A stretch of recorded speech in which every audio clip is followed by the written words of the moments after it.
tayong trabaho, di pa tayo nakakapag-apply. Hinihingi mo ako. Alam mo, ilang araw ko na ito gusto sabihin sa'yo. I-share mo yan para yung gusto mo. Puso. Oo. Mailabas mo na is November. Siguro naman hindi ko rin yung mga bagay na kinakalungkot. Siyempre, hindi naman ako Hindi parang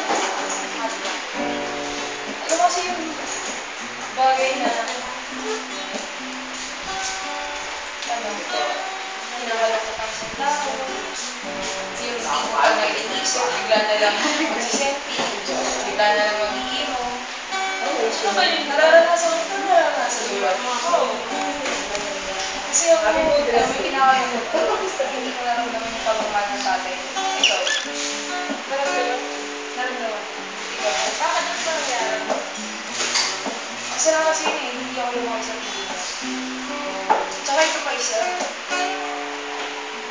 pag yung nanay ko, nakakalungkot na hindi ko man lang nakilala, hindi ko man lang nakita. Sana mo lang nagkaroon ako ng oras para makasama siya. Pero wala akong magagawa, yun talaga yung tadhana ng Lord para sa akin. Yun yung plano ng Lord sa buhay. Eh ikaw, meron mo ba? Pero may pinalit naman si Lord para sa'yo. Yung mga yung magulang mo, di ba? Masaya rin ba yun? Ba? Ngayon, masaya ako meron ako mga pangalawang magulang, nanay tatay ko. Masaya ako kasi binigay sila ng Panginoon sa akin. Tama. Planado ni Lord yun. Mula umpisa hanggang tapos.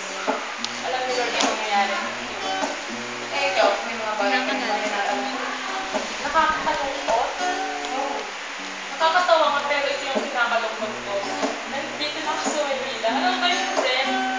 Kung nga, galing ka palang probinsya, Oo, naalala ko.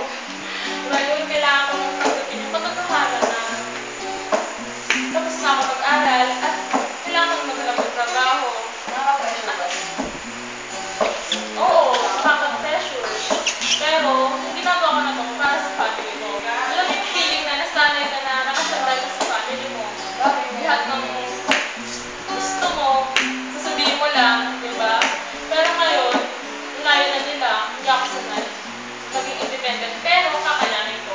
Nakakatawa, pero yun yung kinakalungkot ko kasi, yun. Ano, ganyan din ako nung una eh.